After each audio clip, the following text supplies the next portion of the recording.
నమస్తే, KVC news స్వాగతం. ప్రతిక్షణం సామాన్యుడి పక్షం. నేను మీ చలపతి. నేటి వార్త. నిన్నటి రోజున పవిత్రమైనటువంటి ప్రపంచ ప్రసిద్ధి చెందినటువంటి మన రాష్ట్రానికే కాదు మన దేశానికే ఒక గొప్ప భక్తిభావం ఉన్నటువంటి ఆధ్యాత్మిక తిరుమల తిరుపతి దేవస్థానానికి సంబంధించినటువంటి పరిస్థితి మొన్న జరిగినటువంటి అత్యంత ఘోరాతి ఘోరంగా నిష్కారణంగా 6 మంది చనిపోవటం, జరిగినటువంటి తొక్కిసలాటలో ఎక్కువ మంది గాయాలు కావటం చాలా చాలా దురదృష్టం, బాధాకరమైనటువంటి సంఘటనగా మేమంతా చింతిస్తున్నాం.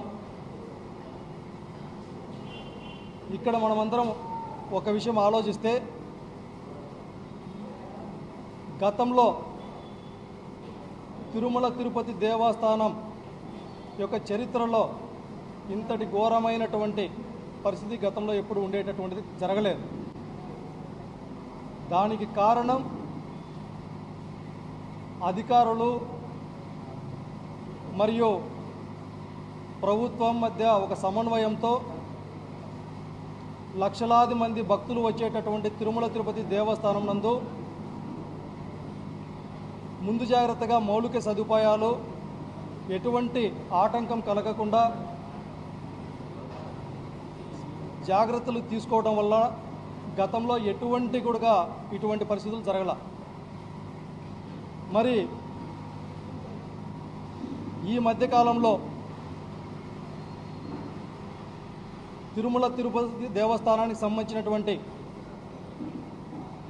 నిర్ణయం తీసుకునేటటువంటి అధికారులు కావచ్చు, ఎండోమెంట్ సంబంధించిన మంత్రి కావచ్చు, లేదంటే ప్రభుత్వాన్ని పాలిస్తున్నటువంటి ముఖ్యమంత్రులు కావచ్చు, వీరందరి మధ్య సమన్వయ లోపం వల్ల తిరుమల తిరుపతి దేవస్థానానికి సంబంధించినటువంటి చైర్మన్ మరియు ఈఓ మధ్య ఆధిపత్య పోరుకు, వారి మధ్య ఉన్నటువంటి ఈగో ప్రాబ్లమ్స్కి అమాయకులైనటువంటి భక్తుల యొక్క ప్రాణాలు పోవడం చాలా దురదృష్టంగా మేము భావిస్తూ ఉన్నాం. ఒక పక్కన నిర్ణయం తీసుకునేటటువంటి అధికారం మీ చేతుల్లో ఉండి, స్వయాన ముఖ్యమంత్రి ముందరే సంబంధిత దేవస్థానానికి సంబంధించినటువంటి చైర్మన్ కావచ్చు, ఈఓ కావచ్చు, ఇష్టానుసారం ప్రవర్తించి జరిగినటువంటి సంఘటన పైన చింతించకుండా మీ ఆధిపత్య పోరును ప్రదర్శించి భవిష్యత్తులో జరగకుండా ఏ విధంగా చేయాలో కనీసం ఆలోచించకుండా మీ అంతర్గత పోరు వల్ల ఈరోజు తిరుమల తిరుపతి దేవస్థానం యొక్క ప్రతిష్టను, పవిత్రతను మంటగలిపేటటువంటి ప్రయత్నాలు చేస్తూ ఉన్నారు. ఇదే సందర్భంలో జరిగినటువంటి ఘోరమైనటువంటి సంఘటనకి బాధ్యులను చేస్తూ కేవలం పర్యవేక్షణ చేస్తున్నటువంటి అధికారులను సస్పెండ్ చేయటమా? ఇంత చిన్న చూపా? ప్రజల ప్రాణాలంటే ఇంత చిన్న చూపా?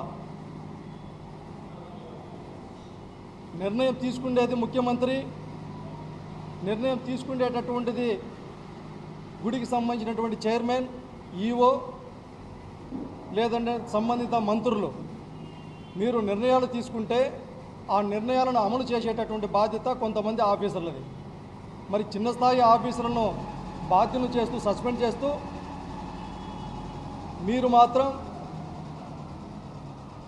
దర్జాగా రావటం, తూతూ మంత్రంగా పరామర్శించడం, కేవలం 25 లక్షల రూపాయలు ముష్టి వేసినట్టు 25 లక్షల రూపాయలు ప్రకటించేసి మీరు వెళ్ళిపోవటం అంటే ఒక పక్కన పవన్ కళ్యాణ్ గారు మాత్రం సనాతన ధర్మం పేరుతో లడ్డూ అంశం వచ్చేసరికి తిరుపతికి వచ్చి సనాతన ధర్మంని కాపాడేది ఆయన ఒక్కడే అనేటటువంటి విధంగా పెద్ద పెద్ద మీటింగులు పెట్టి గుడి మెట్లు కడుగుతూ పాప ప్రక్షాళన చేస్తున్నాననేసి పెద్ద పెద్ద డైలాగులు కొట్టి ఈ ఆంధ్రప్రదేశ్ రాష్ట్రంలో ఉన్నటువంటి మత ద్వేషాన్ని రగల్చేటటువంటి విధంగా ప్రవర్తించినటువంటి తీరు మనకు గతంలో తెలుసు. మరి ఇవాళ అదే గుడికి సమీపంలో భక్తులు లక్షలాది మంది భక్తులు ఫలానా 10వ తారీఖున వైకుంఠ ఏకాదశి ఉంది, ఆ యొక్క పవిత్రమైనటువంటి రోజున దర్శనం చేసుకోవడం కోసం హిందువులంతా అక్కడికి వస్తారని తెలిసి కూడా స్వయంగా ముఖ్యమంత్రి చంద్రబాబు నాయుడు గారు కుప్పంలో 3 రోజుల మీటింగ్ పెట్టి ఉన్నటువంటి పోలీస్ వ్యవస్థనంతా కుప్పంలోకి తరలిస్తే లక్షలాది మంది వచ్చేటటువంటి తిరుమల తిరుపతి దేవస్థానానికి సంబంధించినటువంటి భద్రతను గాలికి వదిలేసి ఒక పక్కన ఈఓ చైర్మన్ వీళ్ళందరూ ఎవరు విఐపీలు వస్తారా, ఎవరు ఇతర రాష్ట్రాల నుంచి వస్తారా, వారికి అన్ని విధాలుగా ప్రోటోకాల్ కల్పించడం, వారిని దగ్గరుండి సకల మర్యాదలు చేసి వారికి దర్శనాలు కల్పించేటటువంటి బాధ్యతను మాత్రమే తీసుకొని భక్తుల మనోభావాలు దెబ్బతినే విధంగా భక్తులను ఏమాత్రం పట్టించుకోకుండా వేల మందిని ఒకచోట గుమికూడేటట్టు చేసి కనీసం వాళ్ళు తినడానికి కనీసం తాగడానికి మంచినీళ్ళు కూడా లేకుండా నరక యాతన చూపించి వారి ప్రాణాలు పోవటానికి కారకులై ఈరోజు కనీసం దాన్ని ప్రక్షాళన భవిష్యత్తులో చేయడానికి భయపడే పరిస్థితులు కూడా తీసుకొని రాకోకుండా దీనికి సంబంధిత బాధ్యులైతే ఎవరైతే నిర్ణయం తీసుకునేటటువంటి అధికారులు ఈఓని సస్పెండ్ చేయాలా, చైర్మన్ని తొలగించాలా, మరి దీనికి సంబంధించిన ప్రభుత్వమే బాధ్యత వహించాలా, ముఖ్యమంత్రి గారు బాధ్యత వహించాలా, సంబంధిత మంత్రి బాధ్యత వహించాలా? ఎప్పుడైతే ప్రభుత్వమే బాధ్యత వహిస్తుందో అప్పుడే భవిష్యత్తులో ఇలాంటి సంఘటనలు జరగకోకుండా దీనికి సంబంధించినటువంటి నిర్ణయాలు తీసుకునేటటువంటి అవకాశం ఉంటుంది. అందుకు నిన్నటి రోజున మా నాయకుడు జగన్మోహన్ రెడ్డి గారు 6 మంది చనిపోయారు, బాధలో ఉన్నారు, ఎంతోమంది క్షతగాత్రులైనారు, వారిని పరామర్శించి ధైర్యం చెప్దామనేసి తిరుపతికి వస్తే ఆయనకు సంబంధించినటువంటి రూట్ మ్యాప్ మీకు తెలుసు ప్రభుత్వానికి. ఆయన వచ్చేటటువంటి దారిలో ఇసుక ట్రాక్టర్లని లారీలను అడ్డం పెట్టి బాధితులను పరామర్శించకుండా కట్టడి చేసేటటువంటి దుర్మార్గమైనటువంటి పరిస్థితులను నిన్న చూసాం మనం ఈ రాష్ట్రంలో. బాధితుల పక్షాన ప్రభుత్వానికి తెలియజెప్పేందుకు ప్రతిపక్ష పార్టీగా జగన్మోహన్ రెడ్డి గారు నిర్ణయం తీసుకొని తిరుపతికి వచ్చేటటువంటి క్రమంలో ఇన్ని అడ్డంకులు సృష్టించి ఈ విధమైనటువంటి ఘోరానికి కారణమైనటువంటి మీరు బాధ్యత వహించి రాజీనామా చేయాల్సిందిగా ఈ సందర్భంగా డిమాండ్ చేస్తూ ఉన్నాం. సంబంధిత మంత్రి రాజీనామా చేయాలా, ఉప ముఖ్యమంత్రి పవన్ కళ్యాణ్ గారు ముఖ్యంగా ఎంతోమంది సనాతన ధర్మం పేరుతో ఆ రోజు జగన్మోహన్ రెడ్డి గారికి సంబంధం లేకపోయినా లడ్డూ విషయంలో హైదరాబాద్ నుంచి వచ్చింది ఒక ఆయమ్మ మాధవీలత వచ్చి నానాయాగి చేసిపోయింది ఈ రాష్ట్రంలో. సనాతన ధర్మాన్ని ఆమె ఒక్కరే కాపాడేటట్టు ఏదేదో మాట్లాడి హైందవ ధర్మాన్ని అంతా వీళ్ళే కీర్తించినట్లు చేసేటటువంటి వీళ్ళు ఈరోజు మాధవీలత గారు ఏమైనారు, పురంధేశ్వరి గారు ఏమైనారు, ఇదే పవన్ కళ్యాణ్ గారు ఏం చేశారు? రావటం, క్షమించండి అని చెప్పటం. క్షమించండి అని చెప్పడంలో అర్థం ఏముంది? ప్రభుత్వం తప్పు ఉంది అనే కాబట్టే కదా మీరు క్షమించమని చెప్పారు. మరి ప్రభుత్వం యొక్క తప్పు ఉన్నప్పుడు మరి ప్రభుత్వానికి సంబంధించినటువంటి మీరందరూ బాధ్యత వహించాలనా, లేకపోతే ఒక డిఎస్పీ స్థాయి అధికారి మాత్రం బాధ్యత వహించాలనా? మీరు బాధ్యత వహిస్తే మీరు రాజీనామా చేయాలా, టీటీడీ ఈఓ రాజీనామా చేయాలా, టీటీడీ చైర్మన్ రాజీనామా చేయాలా? భవిష్యత్తులో ఇలాంటి ఘటనలు జరుపుకోకుండా జాగ్రత్త పడాలా? ఈరోజు పురంధేశ్వరి గారు మాట్లాడరు, మాధవీలత గారు మాట్లాడరు, లేదంటే కొంతమంది హైందవ ధర్మాన్ని కీర్తించేటటువంటి పెద్దలు మాట్లాడరు. ఇంత ఘోరం, ప్రజల ప్రాణాలంటే ఇంత చెలగాటమా? ప్రజలు చనిపోయినా కూడా వీళ్ళు స్పందించరు. మరి ఈ రాష్ట్రంలో శాంతి భద్రతలు క్షీణిస్తున్నాయనటానికి కారణం ఇది కాదా? మీరు అధికారంలో ఉంటే ఒకటి, ప్రతిపక్షంలో ఉంటే మరొకటి. అందుకే ఈ సందర్భంగా, ఈ మీడియా సందర్భంగా రాష్ట్ర ప్రభుత్వానికి తెలియజేస్తూ ఉన్నాం, జరిగినటువంటి సంఘటన చాలా దురదృష్టకరమైనటువంటి సంఘటన. పవిత్రమైనటువంటి తిరుమల తిరుపతి దేవస్థానం అంటే ప్రపంచంలోనే క్రమశిక్షణకు లేకపోతే భక్తిభావానికి ఒక దిక్సూచి లాంటిది. అటువంటి తిరుమల తిరుపతి దేవస్థానం యొక్క పవిత్రతను, భద్రతను కాపాడాల్సినటువంటి నైతిక బాధ్యత ప్రభుత్వం మీద మాత్రం ఉంటుంది. మరి ఇటువంటి సందర్భంలో మీరు బాధ్యత వహించి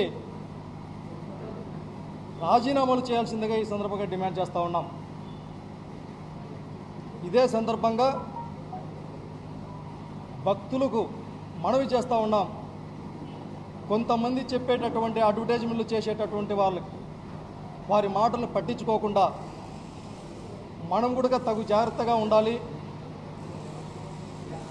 అనేటటువంటిది వైఎస్ఆర్ కాంగ్రెస్ పార్టీ తరఫున భక్తులందరికీ విజ్ఞప్తి చేస్తూ, తిరుమల తిరుపతి దేవస్థానం యొక్క పవిత్రతను కాపాడేటటువంటి విషయంలో మనవంతుగా మనం కూడా పాలు పంచుకుందాం.